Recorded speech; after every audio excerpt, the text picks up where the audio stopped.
बच्चों, हम कक्षा 11 की हिंदी पढ़ रहे हैं और उसके अंतर्गत आज हमने अपनी एक नई पाठ्य पुस्तक अभिव्यक्ति और माध्यम ये आज हम यहाँ शुरू करने जा रहे हैं, जो कि हिंदी अनिवार्य और हिंदी साहित्य दोनों के अंतर्गत आती है। बच्चों, अभिव्यक्ति यानी किसी चीज़ को अभिव्यक्त करना और माध्यम यानी कोई जरिया हो उसके द्वारा, और उसके अंतर्गत आज हम जनसंचार माध्यम और लेखन के बारे में पढ़ेंगे। ये हमारी एक इकाई है, इसके अंतर्गत हम जनसंचार माध्यम को आज पढ़ना शुरू करेंगे। यानी कि अभिव्यक्ति और माध्यम के तहत जनसंचार माध्यम और लेखन, और इसमें से आज हम जनसंचार माध्यम को पढ़ना शुरू करेंगे। तो देखो बच्चों, मीडिया जब तक जनता को साथ लेकर नहीं चलेगी तब तक जनता भी उसका साथ नहीं देगी, ये कहा है प्रभाष जोशी, जो कि एक वरिष्ठ पत्रकार है। यानी कि कम्युनिकेशन, आपसी बातचीत, आपसी व्यवहार, आपसी संवाद, इसके तहत ही क्या होगा, इसके तहत ही हमारा जनसंचार चलेगा। तो यहाँ ये वरिष्ठ पत्रकार ये कहना चाहते हैं कि माध्यम यानी जो मीडिया है, जो चैनल है, जो पत्रकारिता है, वो जब तक जनता को साथ लेकर नहीं चलेंगे तब तक जनता भी उसका साथ नहीं देगी। तो ये कहना है प्रभाष जोशी, वरिष्ठ पत्रकार का। तो बच्चों, अब हम सबसे पहले जनसंचार को एक नज़र में देखते हैं कि जनसंचार क्या चीज़ है। संचार के बिना जीवन संभव नहीं है। मानव सभ्यता के विकास में संचार की सबसे महत्वपूर्ण भूमिका रही है। संचार जैसे किसी भी चीज़ का आदान प्रदान होना, बातचीत का आदान प्रदान होना, शब्दों का आदान प्रदान होना, भाषा का आदान प्रदान होना। हम किसी भी चीज़ को, अपनी बात को किसी दूसरे को कहने के लिए, मैं आपको ये पाठ समझा रही हूँ तो बोल करके अपनी भाषा में आपको समझा रही हूँ, और उसी भाषा में समझा रही हूँ जिस भाषा में आपको समझ में आ रहा है। यानी मेरे जो कोड वर्ड है वही आपके कोड वर्ड है। तो संचार के बिना जीवन संभव नहीं है। कई लोग होते हैं जो संकेतों से समझाते हैं, जो गूंगे लोग होते हैं, बहरे लोग होते हैं, उनकी अलग से एक तकनीक होती है, लेकिन वास्तव में संचार के बिना जीवन संभव नहीं है। और मानव की जो सभ्यता है उसमें विकास के लिए संचार की बहुत आवश्यकता है। संचार जो होता है वह दो या दो से अधिक व्यक्तियों के बीच में सूचनाओं, विचारों और भावनाओं का आदान प्रदान है। संचार क्या है? जब दो व्यक्ति हो या दो से दो अधिक व्यक्ति हो तो उनके बीच में जो सूचनाएं होती है, उनके जो एक दूसरे के विचार होते हैं, उनकी जो भावनाएं होती है, उनका जो आदान प्रदान होता है, वही संचार कहलाता है। इस तरह संचार एक प्रक्रिया है जिसमें कई तत्व शामिल हैं। यानी संचार क्या है? एक तरीके की प्रक्रिया है किस चीज़ की? भावनाओं को आदान प्रदान करने की, बातचीत की, अपनी सूचनाओं को, अपनी विचारों को आदान प्रदान करने की एक प्रक्रिया है, और उसमें कई तत्व शामिल है। संचार के कई प्रकार हैं, जिनमें मौखिक और अमौखिक संचार के अलावा अंतर्वैयक्तिक और अंतर्वैयक्तिक, समूह संचार और जनसंचार प्रमुख है। देखो, संचार में कई प्रकार के संचार होते हैं। मौखिक संचार जो बातचीत के जरिए या मैं तुमको बोल के बता रही हूँ इसके जरिए। अमौखिक संचार यानी अमौखिक, बिना बोले, संकेतों से। किससे? संकेतों से, हाव भाव से, ये अमौखिक संचार होता है। इसके अलावा अंतर्वैयक्तिक यानी स्वयं अपने आप से बातचीत करना, अपनी बातचीत अपने आप से, अपने ही विचारों को आदान प्रदान करना। अंतर्व्यक्ति यानी कि दूसरे व्यक्तियों के साथ में अपने विचारों को आदान प्रदान करना। समूह संचार यानी समूह में बातचीत करना, और जनसंचार यानी अपनी बात को पूरी जनता तक पहुंचाना। ये इसके प्रमुख तत्व है। आप आगे देखिए, जनसंचार कई मामलों में संचार के अन्य रूपों से अलग है। देखो बच्चों, जनसंचार यानी जनता में किसी बात का संचार करना, यानी जनता में किसी बात को फैलाना या जनता को किसी बात के बारे में बताना। और संचार यानी संचार तो दो ही व्यक्तियों के बीच में भी हो सकता है, दो से अधिक व्यक्तियों के बीच में भी हो सकता है, हाव भाव से भी हो सकता है। जनसंचार सूचना, शिक्षा और मनोरंजन के अलावा एजेंडा तय करने के काम भी करता है। यानी जनसंचार और संचार में अंतर है। जनसंचार क्या करता है? सूचनाएं पहुंचाता है। यानी कि हमको यदि कोई सूचना, सरकार को यदि कोई सूचना पब्लिक को देनी है, जनता को, तो किसके माध्यम से देगा? जनसंचार के माध्यम से। शिक्षा किसके माध्यम से पहुंचती है? जनसंचार के माध्यम से। इसके अलावा मनोरंजन के जितने भी साधन है, जैसे आप मनोरंजन में टीवी पे पिक्चर देखते हो, सिनेमा पे फिल्में देखते हो, बड़े पर्दे पे फिल्में देखते हो, ये सब क्या है? मनोरंजन के साधन है। इसके अलावा एजेंडा तय करने में, यदि कोई सरकार को एजेंडा तय कर रही है और उसकी सूचना यदि जनता तक उसे पहुँचानी है तो वो जनसंचार के माध्यम से ही पहुँचाती है। भारत में जनसंचार के विभिन्न माध्यमों का प्रभाव बढ़ता जा रहा है, और जनसंचार माध्यमों का लोगों पर सकारात्मक के साथ साथ नकारात्मक प्रभाव भी पड़ता है। देखो बच्चों, कई बार क्या होता है, जनसंचार का जो माध्यम होता है भारत में अब इसका विकास होता जा रहा है। आप देख रहे हो कि जनसंचार पे विभिन्न माध्यमों का प्रभाव पड़ता जा रहा है। तरह तरह के न्यूज़ चैनल चल रहे हैं, सारी तरह की खबरें दिखा रहे हैं। मान लो आजकल आप देखते हो कि कहीं भी लड़ाई झगड़ा या कोई दंगा फसाद हो जाता है तो इंटरनेट के माध्यम से, वो जनसंचार का साधन है, इंटरनेट के माध्यम से वो दूसरी जगह भी फैल जाता है और उससे क्या है, दूसरी जगह भी हिंसा भड़क जाती है। तो यहाँ लेखक कहना चाहते हैं कि जनसंचार के ये जो माध्यम है इनसे लोगों पर सकारात्मक के साथ साथ नकारात्मक प्रभाव भी पड़ रहा है और इन नकारात्मक प्रभावों के प्रति लोगों का सचेत होना बहुत जरूरी है। यानी हमारे जितने भी जनसंचार के साधन हैं, हम अपनी एक बात दूसरे व्यक्ति तक पहुंचाते हैं या समस्त पब्लिक तक, जनता तक पहुंचाते हैं, या सरकार अपनी सारी बातें पहुंचाती है, या पत्रकार अपनी सारी बातें जनता तक सूचनाएं के माध्यम से पहुंचाते हैं, या न्यूज़ जिसके अपन न्यूज़ जिसको कहते हैं समाचारों के माध्यम से पहुंचाते हैं। उसके लिए हमें सकारात्मक के साथ साथ जो नकारात्मक प्रभाव हमारे ऊपर आते हैं उन नकारात्मक प्रभावों के प्रति लोगों को सचेत होना बहुत आवश्यक है। ये नहीं कि हमने यहाँ कहीं हिंसा हो गई है और उस हिंसा की जब खबर टीवी के माध्यम से, न्यूज़पेपर के माध्यम से, समाचार पत्रों के माध्यम से, जब जनसंचार के माध्यम से फैल जाती है तो बाकी दूसरे जो लोग होते हैं वो भी हिंसा करने लग जाते हैं। तो लेखक यह कहना चाहता है कि जनसंचार का मतलब ये नहीं है कि कोई समाचार या कोई न्यूज़ आप तक पहुंची और आप उसका नकारात्मक प्रभाव अपने ऊपर डाल ले। संचार की परिभाषा और संचार का महत्व, संचार की क्या परिभाषा है और संचार का क्या महत्व है वो हम यहाँ देखेंगे। जरा सोचिए, क्या आप बिना बात किए रह सकते हैं? शायद नहीं। अकेलेपन और सोने के समय को यदि छोड़ दिया जाए तो आप अधिकांश समय अपनी छोटी छोटी ज़रूरतों को पूरा करने या अपनी भावनाओं और विचारों को प्रकट करने के लिए एक दूसरे से या समूह में बातचीत या संचार करने में लगा देते हैं। ये बच्चों बहुत छोटा सा फैक्ट है, बहुत छोटा सा तथ्य है कि हम क्या करते हैं, बिना बात किए नहीं रह सकते हैं, नहीं रह सकते। कितने दिन रह लेंगे हम? यदि हम मौन रहना चाहेंगे 1 दिन, 2 दिन, 3 दिन, लेकिन हमें क्या अंदर से अपने आप से घुटन होने लगती है, क्योंकि मनुष्य क्या एक सामाजिक प्राणी है और वो बिना बातचीत के, बिना भावनाओं के आदान प्रदान किए नहीं रह सकता, क्योंकि मनुष्य जो प्राणी है वो एक भावनात्मक प्राणी है। तो हम बिना बातचीत के नहीं रह सकते। कब तक? या तो हम अकेलेपन में कुछ टाइम के लिए अपना चुपचाप रहना चाहेंगे, तब हम बिना बातचीत के रह सकते हैं, या हम सोने के समय में बिना बातचीत के रह सकते हैं। लेकिन अधिकांश समय हम अपनी छोटी छोटी ज़रूरतों को पूरा करने या अपनी भावनाओं और विचारों को प्रकट करने के लिए एक दूसरे से या समूह में बातचीत करने या संचार करने में लगा देते हैं। आप क्लास में देखते हो, मैडम या सर आते हैं, आपसे कहते हैं आप थोड़ी देर चुप हो जाइए, लेकिन बच्चे देखो फिर भी चुप रहने के लिए कह रखा है टीचर ने, बिल्कुल चुप रहिए कि हम बोर्ड मतलब ब्लैक बोर्ड पे पढ़ा रहे हैं, आप चुपचाप सुनिए। लेकिन फिर भी बच्चे क्या करते हैं, फुसफुसाहट करते हैं ना, एक दूसरे के कान में बातचीत करते हैं। क्यों? क्योंकि वो अपने आप को रोक नहीं पाते हैं। मनुष्य एक भावनात्मक प्राणी है। यहाँ तक कि कई बार हम अकेले में खुद से बातें करने लग जाते हैं, जिसे अंतर्वैयक्तिक बातें होती है। कई बार क्या होता है, कई व्यक्तियों को आपने देखा होगा वो स्वयं से ही बातें करते हैं। सच तो यह है कि हम बिना बात किए रह ही नहीं सकते, यानी बिना संचार किए, बिना भावनाओं का आदान प्रदान किए, बिना बोली या भाषा के हम रह नहीं सकते हैं। यदि हमें समाज में रहना है और उसके विभिन्न क्रियाकलापों में हिस्सा लेना है तो यह बिना बातचीत या संचार के संभव नहीं है।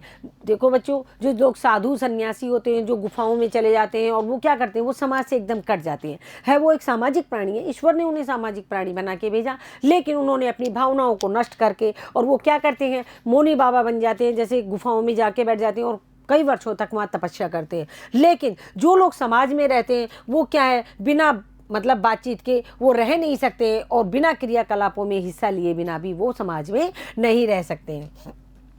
संचार यानी संदेशों का आदान प्रदान। संचार का क्या मतलब है? संदेशों का या सूचनाओं का आदान प्रदान करना, आपसी बातचीत करना। मैं आपको कुछ बात कह रही हूँ, फिर क्लास में जैसे हम पढ़ाते हैं, हम बच्चों से कुछ कहते हैं और बच्चे हमें उसके उत्तर में हमें क्या करते हैं, हमें बताते हैं कि जैसे हमने उन तक कोई संदेश पहुँचाया, कोई बात पहुँचाई या कोई प्रश्न पूछा तो वह उसका हमें उत्तर देते हैं। तो संचार क्या होता है? संदेशों का आदान प्रदान करना।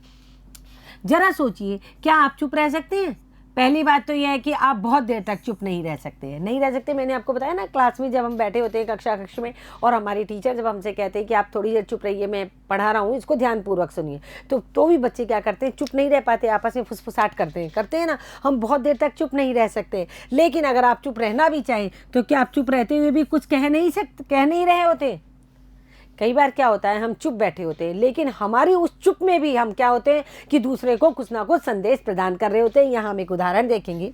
जैसे अगर आप घर या स्कूल में चुप बैठे हो तो भी आप कुछ कह रहे होते हो सकता है आप नाराज हो या फिर उदास हो या फिर कुछ सोच रहे हो। 3 स्थितियों में हम चुप रह सकते हैं। हम नाराज हैं, हम किसी से बात नहीं कर रहे हैं, कई बच्चे होते हैं मुंह फुला के बैठ जाते हैं, और या फिर हम उदास हैं, हमारे मन में कुछ दुखी भावनाएं हैं, या फिर हम कुछ सोच रहे होते हैं। तो इन स्थितियां जब ये आती है तो हम चुपचाप बैठे रहते हैं, लेकिन इस चुप में भी हम कुछ ना कुछ बता देते हैं। देखो, आपका कोई दोस्त आपको चुप बैठा देख पूछ सकता है क्या आप किसी से नाराज हैं या किसी बात पर उदास हैं। इसका अर्थ यह हुआ कि जैसे आप कुछ कहकर संचार कर रहे होते हैं, उसी तरह कुछ न कहकर भी संचार कर रहे होते हैं। यदि आप क्लास में बहुत बोलने वाले बच्चे हैं और एक दिन आप चुपचाप बैठे, तो आपके दोस्त आपसे पूछेंगे कि क्या आपको किसी से नाराज़गी है या आप किसी बात से दुखी हैं, तो आपके फेस को देख करके, आपके चेहरे के हाव भाव को पढ़ करके वो पता लगा लेंगे या तो आप किसी से नाराज़ हैं या आप कुछ सोच रहे हैं या आप कुछ उदास हैं। तो ये कौन कहेगा? ये सब बातें आप ना बोल कर भी आपके चेहरे के हाव भाव बोल करके आपके दोस्तों को ये बता देंगे। इसका मतलब ये कुछ न कहकर भी आप संचार कर रहे होते हैं अपने हाव भाव और संकेतों के द्वारा। हम चाहे या ना चाहें, अपने दैनिक जीवन में हम संचार किए बिना नहीं रह सकते। वास्तव में संचार जीवन की निशानी है। देखो बच्चों, यह लेखक कह रहे हैं हम चाहें या ना चाहें, लेकिन दैनिक जीवन में हम बिना संचार किए, बिना बातचीत किए, बिना अपने संदेशों को आदान प्रदान किए रह नहीं सकते। वास्तव में संचार है जो जीवन की निशानी है। मनुष्य जब तक जीवित है वह संचार करता रहता है, यानी मनुष्य में जब तक आत्मा है, जब तक जीवन है, उसमें प्राण है, तब तक वो संचार करता रहता है। चाहे वो संकेतों से करे, चाहे वो हाव भाव से करे, चाहे वो बोल करके करे। यहाँ तक कि एक बच्चा भी संचार के बिना नहीं रह सकता है। आपने देखा, एक छोटा सा बच्चा, न्यू बॉर्न बेबी जिसको कहते हैं, अभी अभी इस दुनिया में आया है और आते ही वो क्या करता है, वो बोल नहीं सकता है, वो हाव भाव नहीं प्रकट कर सकता है, लेकिन वो रो रो कर, चिल्ला चिल्ला कर ये बता देगा कि उसको क्या तकलीफ़ है, उसे भूख लगी है या उसे और कोई तकलीफ़ है। तो एक बच्चा भी संचार के बिना नहीं रह सकता। वह रोकर या चिल्लाकर अपनी माँ का ध्यान अपनी ओर खींचता है। एक तरह से संचार खत्म होने का अर्थ है मृत्यु। यानी कि यहाँ लेखक ये कहना चाहता है, जब बच्चा संसार में आता है, जब मनुष्य इस संसार में आता है, तब से लेकर और अंत तक क्या करता रहता है? संचार करता रहता है। क्या करता रहता है? संचार करता रहता है। चाहे वो बहुत छोटा बच्चा हो और चाहे वो व्यक्ति बड़ा हो गया हो। संचार जब खत्म हो जाता है व्यक्ति के जीवन से, तो उसका अर्थ है मृत्यु, क्योंकि मरा हुआ व्यक्ति निर्जीव प्राणी होता है, वो बोल नहीं सकता है और ना ही संकेत और हाव भाव प्रकट कर सकता है। तो यहाँ लेखक कहना चाहता है जीवित प्राणी ही संचार कर सकता है, लेकिन संचार खत्म होने का अर्थ है मृत्यु। यानी किसी में से संचार खत्म हो गया, इसका मतलब वो अब निर्जीव हो गया, मृत्यु को प्राप्त हो गया है। वैसे तो प्रकृति में सभी जीव संचार करते हैं, लेकिन मनुष्य की संचार करने की क्षमता और कौशल सबसे बेहतर है। देखो बच्चों, आपने प्रकृति में बहुत सारे जीव देखे, बहुत सारे कीट पतंगे, पक्षी, पशु देखे, सब संचार करते हैं, हाव भाव से करते हैं, संकेतों से करते हैं, मतलब कई तो अपनी अपनी आवाज़ें निकाल करके करते हैं। मतलब आपने कभी, आप जैसे कोई अभ्यारण्य हो, वहाँ आप गए हो, कोई नेशनल पार्क हो, आप वहाँ गए हो, तो मान लो कोई टाइगर जैसा जीव बड़ा आता हुआ दिखाई देता है, तो बाकी के जो छोटे जीव होते हैं वो क्या करते हैं? एक तरीके की आवाज़ निकालते हैं और उस आवाज़ के माध्यम से दूसरे जीवों को सचेत कर देते हैं। यानी उन्होंने भी वहाँ संचार किया। यानी संचार सभी, चाहे पेड़ पौधे हो, चाहे जीव जंतु हो, सभी संचार करते हैं, लेकिन मनुष्य की संचार करने की क्षमता और कौशल सबसे बेहतर है, क्योंकि मनुष्य सबसे बुद्धिजीवी प्राणी है। अक्सर ये कहा जाता है कि मनुष्य एक सामाजिक प्राणी है और उसे सामाजिक प्राणी के रूप में विकसित करने में उसकी संचार क्षमता की सबसे बड़ी भूमिका रही है। हम क्या कहते हैं? मनुष्य बिना समाज के नहीं रह सकता, बिना समूह के नहीं रह सकता। अकेला मनुष्य किसी भी तरह विकास नहीं कर सकता।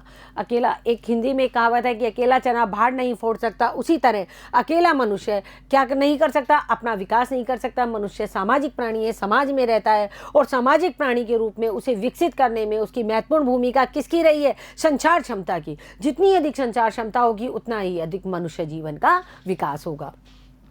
परिवार और समाज में एक व्यक्ति के रूप में हम अन्य लोगों से संचार के जरिए ही संबंध स्थापित करते हैं। देखो, परिवार और समाज में एक व्यक्ति के रूप में, हम परिवार में रह रहे हैं, समाज में रह रहे हैं, हमारा एक व्यक्तित्व है, हम एक व्यक्ति हैं उसमें, तो अन्य लोगों से संचार के जरिए ही हम संबंध उनसे स्थापित करते हैं, बातचीत के जरिए। और रोज़मर्रा की ज़रूरतें भी हम पूरी करते हैं। हम अपनी रोज़मर्रा की ज़रूरतें कैसे पूरी करते हैं? दैनिक जीवन की जितनी भी क्रियाएँ हैं, हम सब संचार के माध्यम से करते हैं। संचार ही हमें एक दूसरे से जोड़ता है। गौर से देखिए तो सभ्यता के विकास की कहानी संचार और उसके साधनों के विकास की कहानी है। यानी आदि मानव से लेकर के अब तक का जो सभ्यता का विकास हुआ है वो कहानी किसकी कहानी है? संचार और उसके साधनों के विकास की कहानी है। जैसे जैसे संचार के साधनों का विकास होता गया वैसे वैसे मनुष्य का भी विकास होता गया। आप देखो, मनुष्य ने चाहे भाषा का विकास किया हो या लिपि का या फिर छपाई का, इसके पीछे मूल इच्छा संदेशों के आदान प्रदान की ही थी। देखो बच्चों, मनुष्य ने भाषा का विकास किस लिए किया? यदि मनुष्य सामाजिक प्राणी नहीं होता तो उसे भाषा की जरूरत ही नहीं थी। वो तो अकेला रह लेता, किससे बातचीत करता? नहीं करता।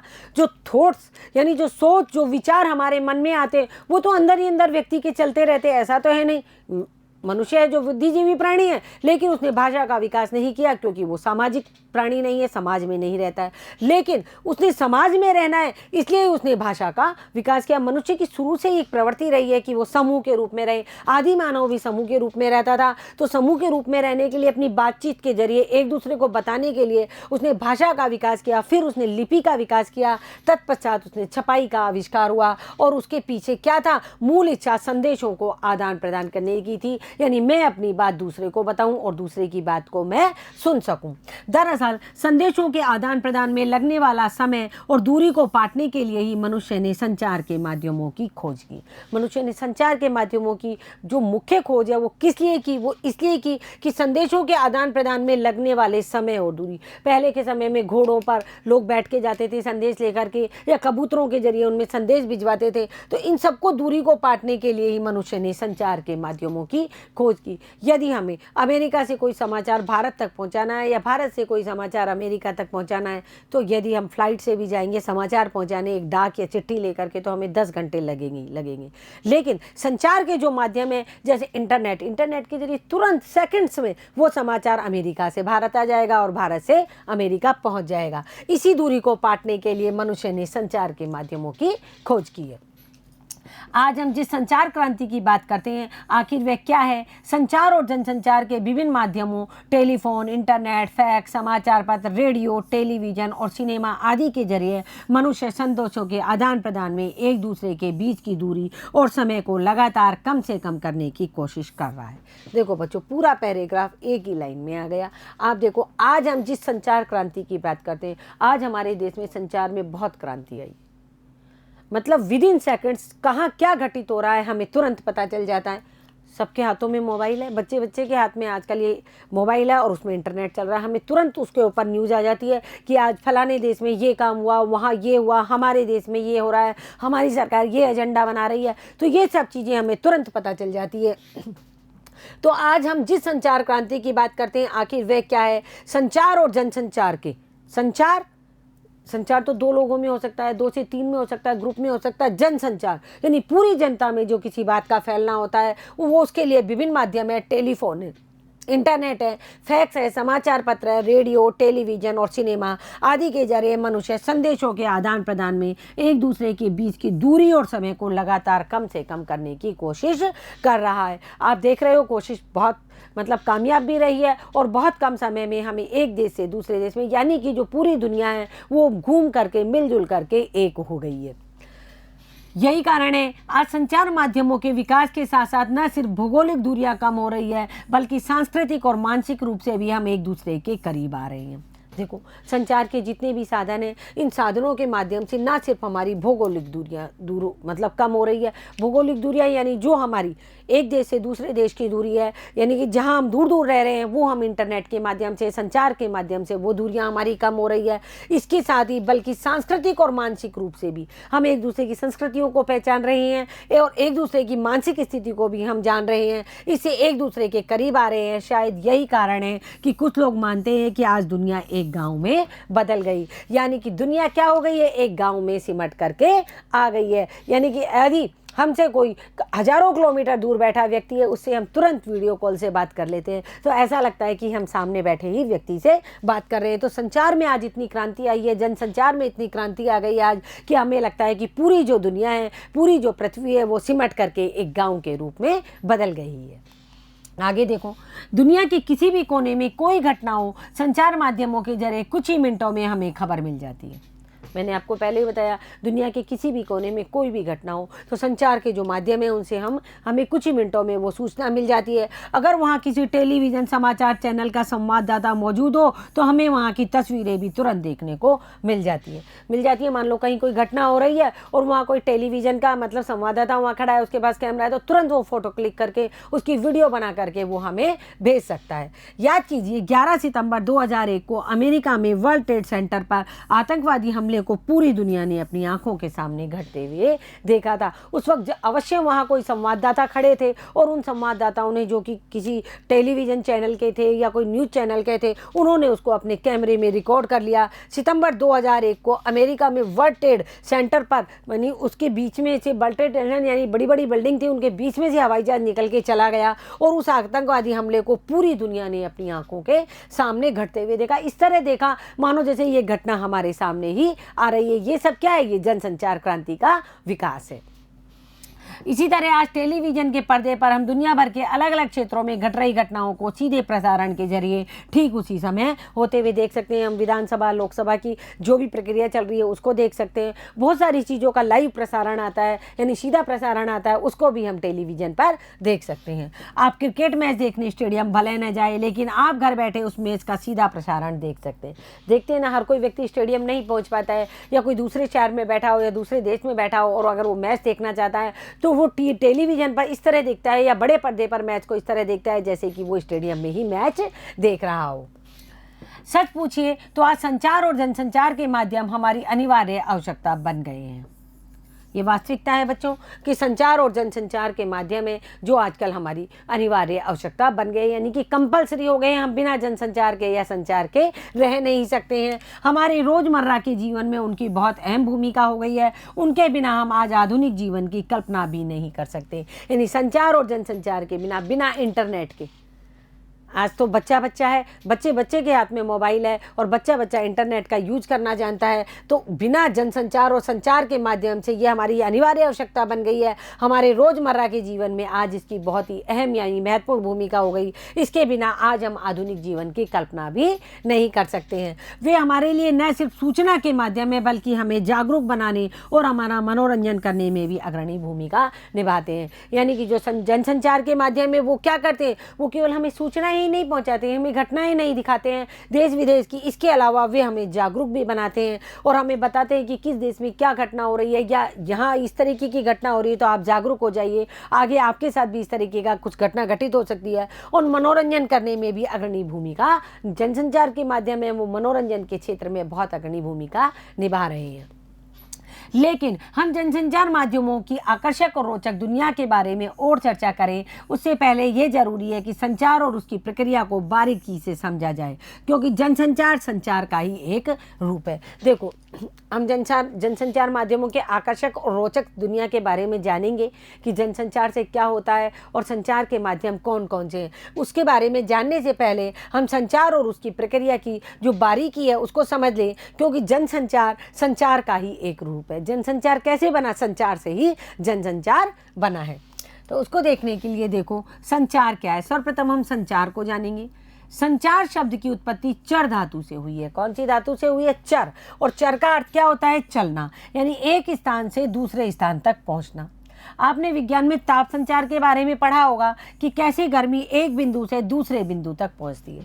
आपने विज्ञान में पढ़ा है, आप एक चम्मच लीजिए और चम्मच को लेकर के मोमबत्ती की लो के पास ले जाइए और चम्मच का अगला सिरा गर्म कीजिए। धीरे धीरे उसका जो सिरा हमने पकड़ रखा है, यानी जिस सिरे को हमने पकड़ के अगले सिरे को हम गर्म कर रहे हैं, और पीछे का जो सिरा है वो भी धीरे धीरे गर्म हो जाएगा और एक बार इतनी तेज़ गर्म हो जाएगा कि हम उसको पकड़ नहीं पाएंगे। उसी तरह विज्ञान में जो ये ताप संचार है कि कैसे गर्मी एक अग्रणी बिंदु से लेकर के पिछले बिंदु तक पहुंचती है, उसी तरह टेलीफोन के तार या बेतार के जरिए मौखिक या लिखित संदेश को एक जगह से दूसरी जगह भेजने को भी संचार ही कहा जाता है। हम टेलीफोन से बातचीत कर रहे हैं, यानी हम अपनी चीज़ दूसरे तक, अपनी बातचीत को दूसरे तक पहुंचा रहे हैं। हम फैक्स के जरिए, यानी जो तार भेजते थे पहले, तार के जरिए, फैक्स के जरिए भी हम अपनी बातचीत पहुंचा रहे हैं, यानी बेतार के तारों से भी हम संचार का काम ले रहे हैं। लेकिन हम यहाँ जिस संचार की बात कर रहे हैं उससे हमारा तात्पर्य दो या दो से अधिक व्यक्तियों के बीच सूचनाओं, विचारों और भावनाओं का आदान प्रदान है। अभी हमने जिस संचार की बात की, टेलीफोन पे बातचीत की, तो हम एक समूह से बात नहीं कर रहे हैं। टेलीफोन पे यदि हम बातचीत कर रहे हैं तो एक व्यक्ति दूसरे व्यक्ति से बात कर रहा है। यदि हम फैक्स भेज रहे हैं, यदि हम जो तार भेजे जाते थे उनसे यदि हम टाइप करके कोई फैक्स के जरिए तार भेज रहे हैं तो भी हम किसी एक अन्य व्यक्ति को भेज रहे हैं। तो यहाँ हम जो बात कर रहे हैं वो क्या है, वो दो या दो से अधिक व्यक्तियों के बीच सूचनाओं, विचारों और भावनाओं का आदान प्रदान है। मशहूर संचार शास्त्री विल्बर शेम के अनुसार संचार अनुभवों की साझेदारी है। आप इस परिभाषा को याद कीजिए कि मशहूर संचार शास्त्री विल्बर शेम के अनुसार संचार है जो अनुभवों की साझेदारी है। क्या है? अनुभवों की साझेदारी है। हम अपने अनुभवों को दूसरे के सामने प्रकट करते हैं और दूसरे के अनुभवों को हम सुनते हैं। तो एक दूसरे के अनुभवों को जब हम अपनाते हैं तो ये संचार जो है अनुभवों की साझेदारी बन जाता है। आगे देखिए, दरअसल एक दूसरे से संचार करते हुए हम अपने अनुभवों को ही एक दूसरे में बांटते हैं, लेकिन संचार सिर्फ दो व्यक्तियों तक सीमित परिघटना नहीं है। संचार के तहत सिर्फ दो या दो से अधिक व्यक्तियों में ही नहीं, हजारों लाखों लोगों के बीच होने वाले जनसंचार तक को शामिल किया जाता है। अब आप इसको समझिए। दरअसल एक दूसरे से संचार करते हुए अपने अनुभवों को एक दूसरे में बांटते हैं। हम दो व्यक्ति आपस में बातचीत कर रहे हैं तो हम अपने अनुभवों को एक दूसरे से बांटते हैं। लेकिन संचार जो सिर्फ दो व्यक्तियों तक ही सीमित परिघटना नहीं है। संचार केवल हम दो ही व्यक्ति हैं। क्या हम दो व्यक्ति मिलकर बातचीत करेंगे? क्या हम पूरे संसार को बदल देंगे? क्या हमारी आपसी बातचीत से पूरे संसार में सारी जगह बातचीत फैल जाएगी? नहीं, ऐसा नहीं है। संचार के तहत सिर्फ दो या दो से अधिक व्यक्तियों में ही नहीं, हजारों लाखों लोगों के बीच में होने वाले जनसंचार तक को भी शामिल इसमें संचार में ही शामिल किया जाता है। इस प्रकार सूचनाओं, विचारों और भावनाओं को लिखित, मौखिक या दृश्य श्रव्य माध्यमों के जरिए सफलतापूर्वक एक जगह से दूसरी जगह पहुंचाना ही संचार है और इस प्रक्रिया को अंजाम देने में मदद करने वाले तरीके संचार माध्यम कहलाते हैं। अब देखो, जो संचार है वो क्या है? उसी का ही एक रूप है जनसंचार। जब दो व्यक्ति आपस में बात करेंगे, दो से तीन हो जाएंगे, तीन से चार हो जाएंगे, और जब हम अपनी बात को पूरे विश्व तक पहुंचाना चाहेंगे, लाखों करोड़ों लोगों तक पहुंचाना चाहेंगे, तो हमारा ये संचार जनसंचार बन जाएगा। तो इस प्रकार सूचनाओं, विचारों और भावनाओं को, जो हमारी सूचनाएं हैं, हमारे विचार हैं, हमारी भावनाएं, उनको लिख करके मौखिक रूप से या दृश्य श्रव्य माध्यम जैसे कि टेलीविज़न है, रेडियो है, इनके माध्यम से सफलतापूर्वक एक जगह से दूसरी जगह पहुंचाना ही संचार है। और इस प्रक्रिया को, यानी हम अपनी बातचीत को दूसरी जगह पहुंचाएंगे संचार के माध्यमों के द्वारा, इस प्रक्रिया को अंजाम देने में मदद करने वाले सारे जो तरीके हैं वो संचार माध्यम कहलाते हैं। यानी कि जो टेलीविज़न है, सिनेमा है, इसके अलावा समाचार पत्र है, इंटरनेट है, मोबाइल है, ये सारी चीज़ें हमारे संचार के माध्यम हैं। इस तरह हमने देखा कि संचार एक घटना के बजाय एक प्रक्रिया है। संचार क्या है? संचार कोई घटना नहीं है, संचार एक प्रक्रिया है, यानी क्रिया प्रक्रिया है जो लगातार होती रहती है। घटना तो एक बार घट के खत्म हो जाती है। घटना क्या होती है? एक बार हुई और होकर के समाप्त हो जाती है, घटती नहीं रहती है लगातार। लेकिन संचार क्या? एक प्रक्रिया है जो कि सदैव चलती रहती है। ये एक ऐसी जीवंत प्रक्रिया है जिसमें सूचना देने और पाने वाले की सक्रिय भागीदारी जरूरी है। संचार कैसी प्रक्रिया है? जीवंत प्रक्रिया है, यानी सदैव सतत चलने वाली प्रक्रिया है, निरंतर चलने वाली प्रक्रिया है, जिसमें एक तो सूचना देने वाला यानी बोलने वाला और पाने वाला यानी सुनने वाला, दोनों की सक्रिय भागीदारी जरूरी है। यदि मैं आपको यहाँ पढ़ा करके बोल करके चली गई और क्लास में आप लोगों ने कुछ भी नहीं सुना तो मेरे बोलने का या पढ़ाने का यहाँ कोई महत्व नहीं रह जाता है। तो दोनों की सक्रिय भागीदारी से ही यह प्रक्रिया पूरी होती है। क्लास में जब हम पढ़ा रहे होते हैं तो बीच बीच में बच्चों से कहा जाता है कि आप भी कुछ कुछ प्रश्न पूछिए ताकि सक्रिय भागीदारी बनी रहे।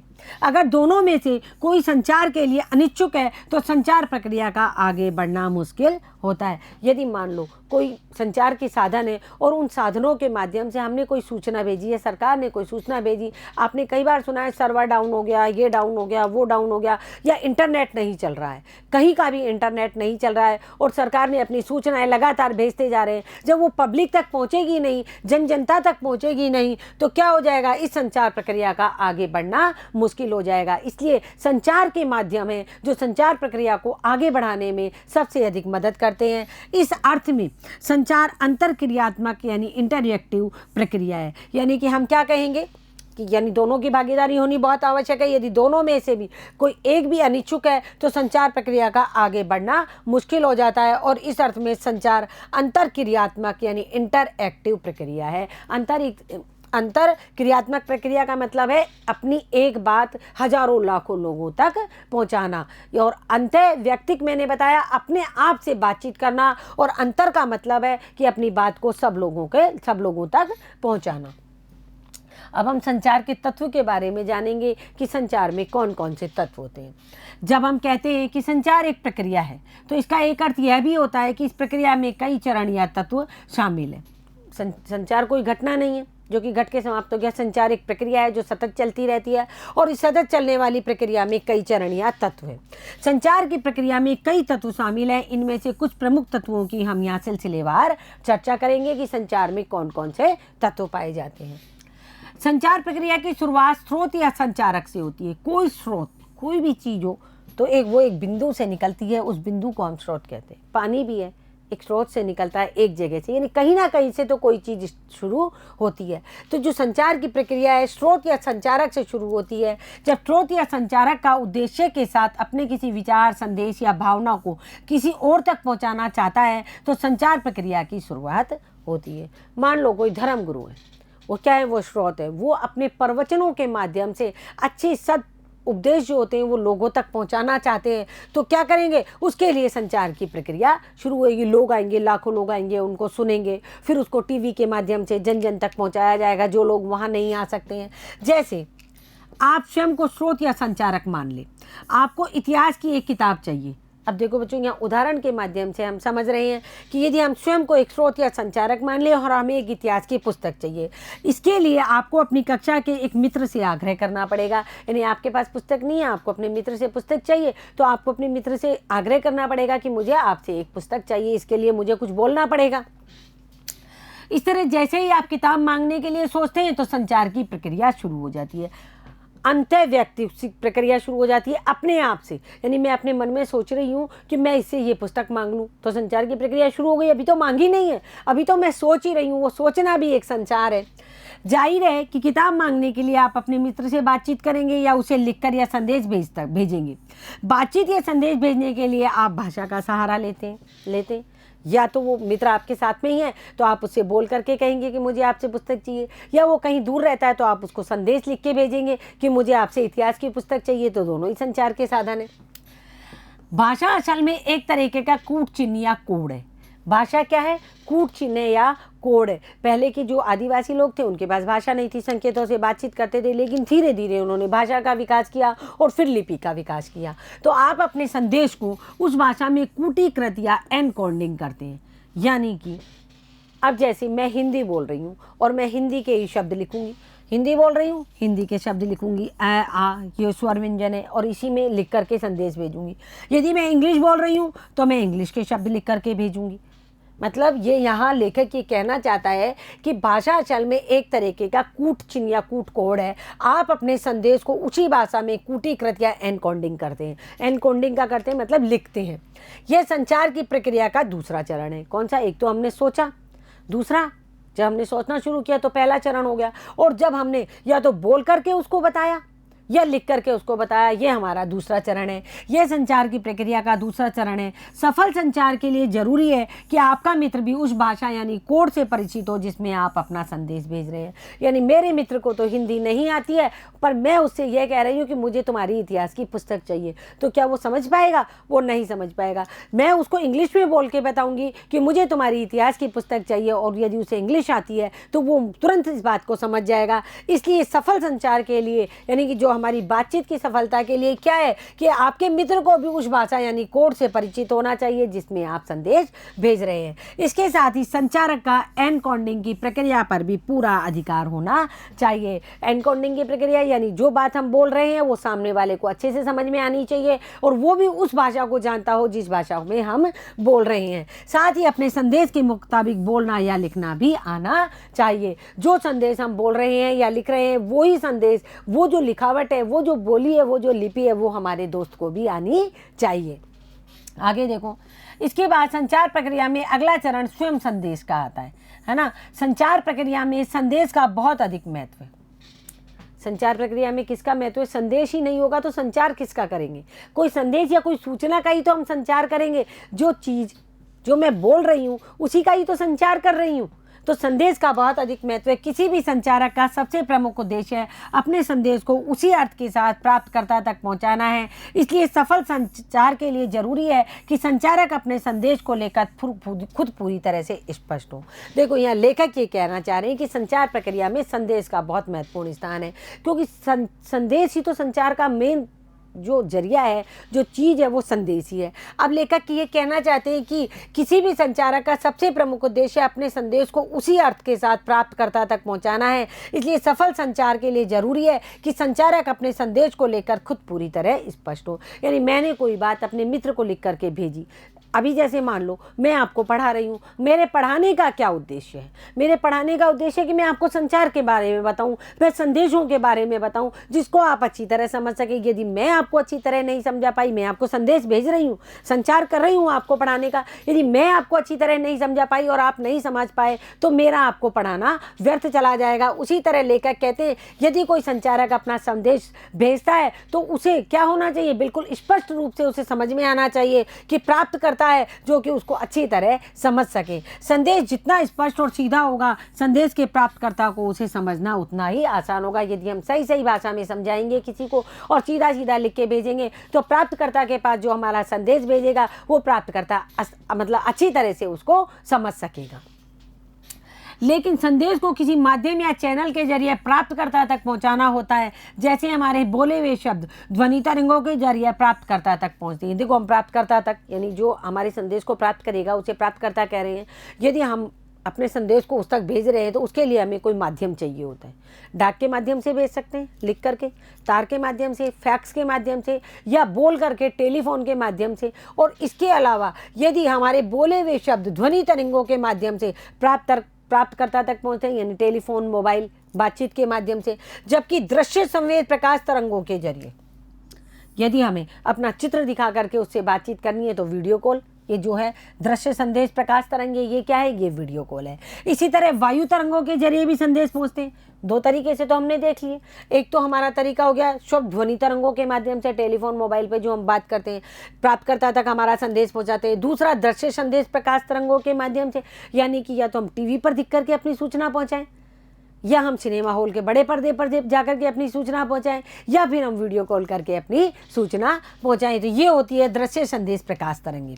इसी तरह वायु तरंगों के जरिए भी संदेश पहुंचते हैं। जैसे खाने की खुशबू हम तक वायु तरंगों के जरिए पहुंचती है। आपको रसोई में से जब खुशबू आती है, आपकी मम्मी कोई अच्छा खाना बना रही होती है तो अच्छी खुशबू आती है तो हमें तुरंत पता चल जाता है कि कुछ अच्छा खाना आज किचन में बन रहा है। तो ये खाने की जो खुशबू है ये हमें वायु तरंगों के माध्यम से पहुँचती है। स्पर्श या छूना भी एक तरीके का माध्यम है। स्पर्श या छूना एक तरीके का क्या माध्यम है? छोटे बच्चे को यदि प्यार से छुआ जाए तो बच्चे को भावनात्मक रूप से पता चल जाता है कि जो सामने वाला जो मुझे स्पर्श कर रहा है या छू रहा है वो मुझे प्यार कर रहा है, यानी मुझे प्यार से टच कर रहा है। और यदि कोई गुस्से में हो और बच्चे के चाटा लगा दे तो बच्चे को पता चलता है कि हाँ, इसका छूना किस तरीके का है, कि मुझे मेरी यहाँ अब पिटाई हो रही है या मेरे लिए यहाँ कठोर शब्दों का प्रयोग किया जा रहा है।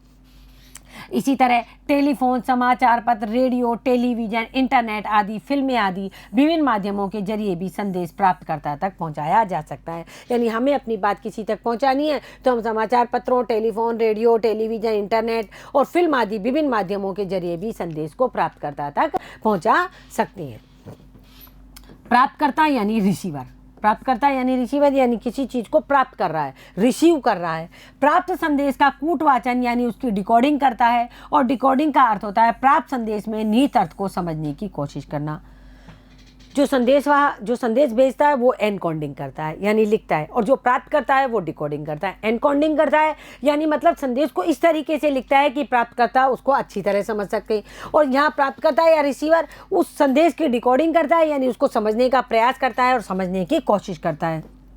यह एक तरह से एनकोडिंग की उल्टी प्रक्रिया है। इसमें संदेश का प्राप्तकर्ता उन चिन्हों और संकेतों के अर्थ निकालता है। जाहिर है कि संचारक और प्राप्तकर्ता दोनों का उस कोड से परिचित होना बहुत ज़रूरी है। जिस लिपि में संदेश भेजा गया है, जिस लिपि में संदेश भेजने वाला है वो एनकोडिंग करता है उसकी, और प्राप्तकर्ता उसकी डिकोडिंग करता है। यानी एनकोडिंग और डिकोडिंग एक दूसरे के क्या है? प्रतिरूप है। तो मतलब इस तरीके की एनकोडिंग होनी चाहिए कि जो प्राप्त करता है उसे अच्छी तरह डिकोडिंग हो जाए, यानी उसे अच्छी तरह समझ में आ जाए।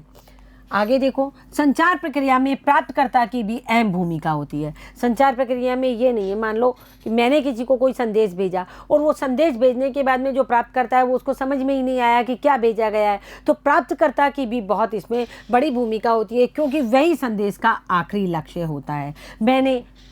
जैसे आपने अपने दोस्त से पुस्तक मांगी और उसको लिख के भेज दिया कि मुझे आपकी इतिहास की पुस्तक चाहिए, यदि उसे समझ में आ गई तो वह अवश्य आपको इतिहास की पुस्तक भेजेगा, और यदि उसे समझ में ही नहीं आया तो क्या हुआ, आपका संदेश भेजना, आपका संचार करना सब व्यर्थ चला जाएगा। इसलिए जो प्राप्तकर्ता होता है वही संदेश का आखिरी लक्ष्य होता है। प्राप्तकर्ता कोई भी हो सकता है, वह कोई एक व्यक्ति हो सकता है, एक समूह हो सकता है, कोई एक संस्था अथवा एक विशाल जन समूह भी हो सकता है। हम कोई समाचार न्यूज़ चैनल पर सुनते हैं तो जो न्यूज़ रीडर है, जो पत्रकार है, जो हमको समाचार सुना रहा है, वो क्या कर रहा है, वो हमें संदेश दे रहा है और हम प्राप्त करता है, हम उसके संदेश को प्राप्त कर रहे हैं। तो ये जो प्राप्त करता है कोई समूह भी हो सकता है, कोई संस्था अथवा कोई एक विशाल जन समूह भी हो सकता है। प्राप्तकर्ता को जब संदेश मिलता है तो वह उसके मुताबिक अपनी प्रतिक्रिया व्यक्त करता है, और वह प्रतिक्रिया सकारात्मक या नकारात्मक भी हो सकती है। हम कई तरीके के समाचार है जो न्यूज़ चैनल पर सुनते हैं और सुनने के बाद तुरंत प्रतिक्रिया देना शुरू कर देते हैं। उसके कुछ सकारात्मक प्रभाव भी हम पे आते हैं और कुछ नकारात्मक प्रभाव भी आते हैं। यानी आपका मित्र कह सकता है कि वह किताब देगा या नहीं। संचार प्रक्रिया में प्राप्तकर्ता की इस प्रतिक्रिया को फीडबैक कहते हैं।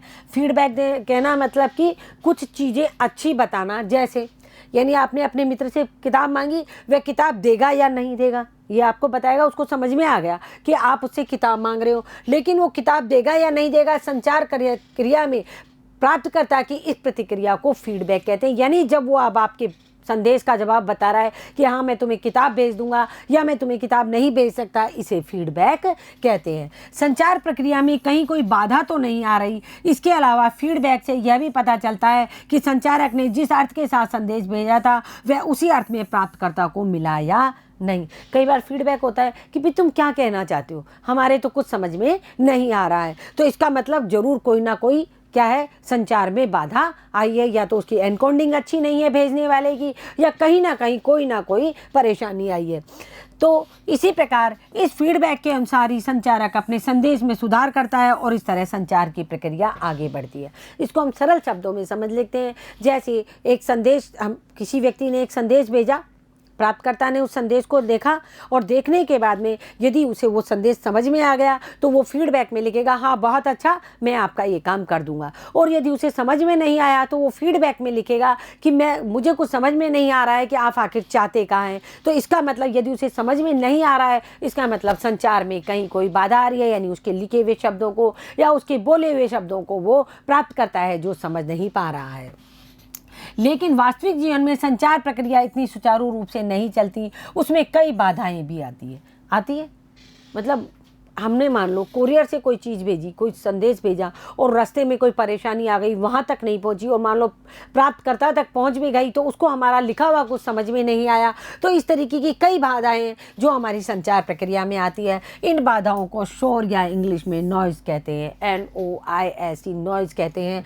इस संचार की प्रक्रिया को शोर से बाधा पहुँचती है। यह शोर किसी भी किस्म का हो सकता है। शोर से मतलब ये नहीं जैसे बच्चे चिल्लपो मचाते हैं वो वाला शोर नहीं, ये शोर है कोई ना कोई परेशानी आना। यानी संचार के साधनों में कई बार हम भी इंटरनेट चलाते हैं तो हमारी क्या है, कई बार जो सूचनाएं हम प्राप्त करना चाहते हैं नहीं प्राप्त होती है, सर्वर डाउन हो जाता है, कभी कुछ हो जाता है, कभी हमारी बात जो हम फ़ोन पे कर रहे हैं तो बीच में कटने लग जाती है। तो इस तरीके की जो बाधाएं आती है उसे शोर या नॉइज़ कहा जाता है। तो संचार की इस प्रक्रिया को शोर से बाधा पहुँचती है और यह शोर किसी भी किस्म का हो सकता है। ये मानसिक से लेकर तकनीकी और भौतिक शोर तक भी हो सकता है। मतलब मानसिक रूप से ये शोर ये नहीं है कि भौतिक रूप से ही हो या तकनीकी रूप से हो, मानसिक रूप से भी हो सकता है कि व्यक्ति यदि मानसिक रूप से सही नहीं है और संदेश को लिख रहा है और वह सही संदेश को नहीं लिख पा रहा है तो भी क्या होता है कि संचार में बाधा आती है। तकनीकी रूप से बाधा आ सकती है, भौतिक रूप से यानी हमारा जो इंस्ट्रूमेंट है वो भी ख़राब हो सकता है जिसके जरिए हम संदेश भेज रहे हैं, और तकनीकी रूप से तो तकनीकी खराबियाँ तो आ ही सकती है, मशीनरी है, कुछ भी ख़राब हो सकता है।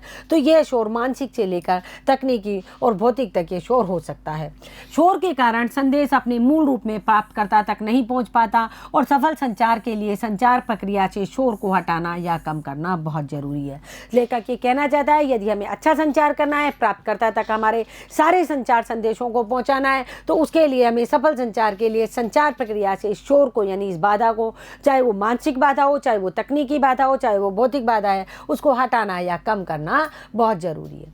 तो देखो बच्चों, आज हमने जनसंचार माध्यम और संचार के बारे में जाना। अगली कक्षा में हम इसके आगे का जो भाग है उसे पढ़ेंगे। तब तक आप इसे पढ़िए और पढ़कर समझने का प्रयास कीजिए। धन्यवाद बच्चों।